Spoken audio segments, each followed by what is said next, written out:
Hi everyone, I'm Roseanne with Real Life Changes, and today I just wanted to cover the topic of getting out of your comfort zone. Now, what does that mean really? You hear it a lot, different motivational speakers say that, coaches, you name it. Why are they wanting us to get out of our comfort zone? What's so wrong with being comfortable? Well, for me, what I've really taken it to understand is through the brain. I love, figuring out how we all work and what does being in a comfort zone really mean. So it actually means that when you are in a rut, or you're in a routine or very habitual behaviors, they're comfortable. And the reason they're comfortable is because all of this, the hormones and chemicals and all the information that's going on in your body is familiar because you've done it before and you're doing it over and over and over again, which makes it feel good. It gives you that reward of feeling good. Comfortable is good. But what happens, however, is that when you get into such a routine or habitual behavior, it's actually not typically your mind that is being used anymore. So for example, let's take the, you're driving to work. Have you ever had it happen where you're driving to work and you get to work and you go, hey, I didn't even really remember what I did to get here. Like I don't recall, I'm just all of a sudden here. And that's because it's a habitual thing. You've done it for however amount of time, and your body now is responding automatically for you. So you don't even have to use your mind half the time, which can be kind of dangerous sometimes with a drive to work. And maybe that's what causes some of the accidents. But what is it that's really taking place? Well, what's happened is you've now delegated this process of driving to work to your autonomic nervous system. Now, your autonomic nervous system, if you can recall, is responsible for things such as breathing, your heartbeat, your circulation, all the things that you don't really think about that keep you alive and functioning. You're not thinking about how to take a deep breath in right now and out and in and out. Make sure your heart is beating at a certain rate. That's all already pre-programmed within you, and it's the autonomic nervous system that is taking control of that. You don't need to use your mind for all of that to function. And that's what happens with habitual behaviors as well, actions that you take over and over. You suddenly don't need to even use your mind, your body remembers. Another great example is, sometimes making a phone call. You can't remember the number, but if you take a phone and you start to just dial, your fingers actually remember what to do. So that's where, you've done something so often that your mind no longer actually retains that information, and it is your autonomic nervous system that is retaining the information. You're able to do it without even thinking. So whereas it sounds great to have that kind of a system, the problem comes in when we are now in such a rut with our behaviors that we don't know how to get out of it, because it's not even in our mind anymore. It's literally programmed into us. The same thing happens as well with our emotions. And this is where it gets really, really interesting, because people want to do a lot of positive changes in their life. They want to feel happy, they want to feel joy, love, all these different great emotions.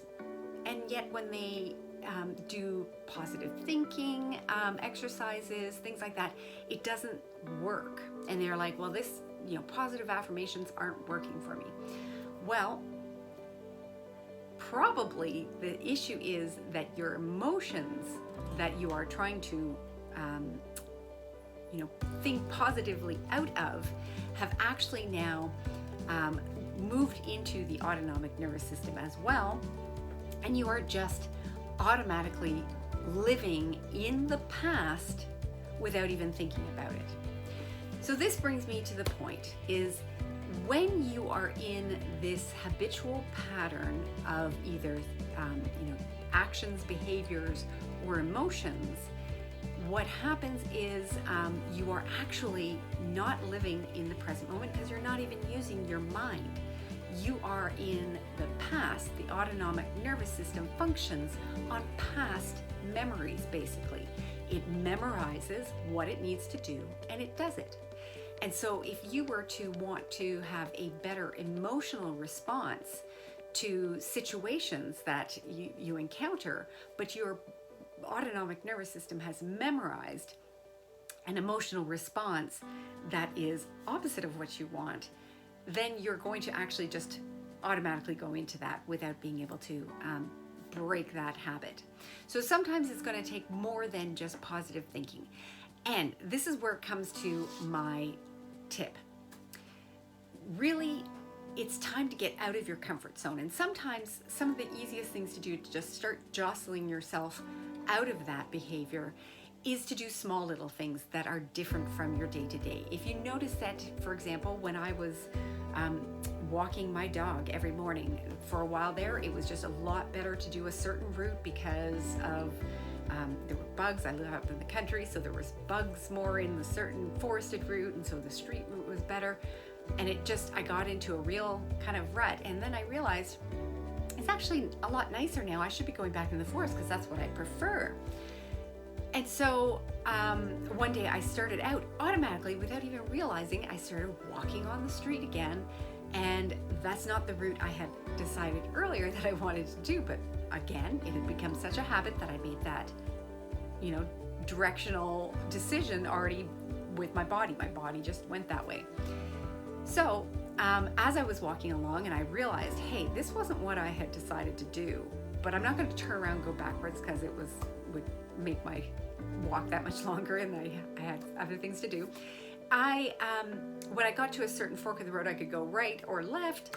I made a left, which I don't normally do, and I made a conscious decision to make that, and I went backwards on this trail that I've never gone backwards on. I always go the other direction. So even that slip up when I didn't realize that I had automatically started going in there, I broke not only that pattern, but even the pattern of the forest trail that was so habitual for me to do it always in one direction. So I then started going in the opposite direction, and it actually felt really great. It was like a whole new trail. So I was able to experience things in the present moment rather than the repeated memory of that trail. So it was a whole new experience for me. The other thing, just other small things that you can do, driving to work, as I was mentioning as an example. What I used to do when I commuted to work, I used to look up purposely, especially when the highway traffic started getting really, tedious and monotonous, and I really, disliked. I started feeling that feeling of dislike coming up. I don't want to go to work. Oh, there's traffic. So what I did to break that emotion that was associated with going to work through the commute was I then looked up some back roads to do, and I took the scenic route. It took longer, but it was more pleasant, and it broke up that habitual triggers, right? So I'm getting on the highway and I start to feel bad, and that's not a great way to start the day. Instead, I took a different route, started to feel better because of the scenery that was around me, and I would arrive to work in a much better mood. So little things, style your hair differently. If you're always doing it one way, just break these little things. It's amazing what it'll do to your brain, literally, because there's so many different chemical reactions and stuff that I can go into deeper on another time, but I just wanted to give you these quick tips. And let me just see if I wrote some notes down here.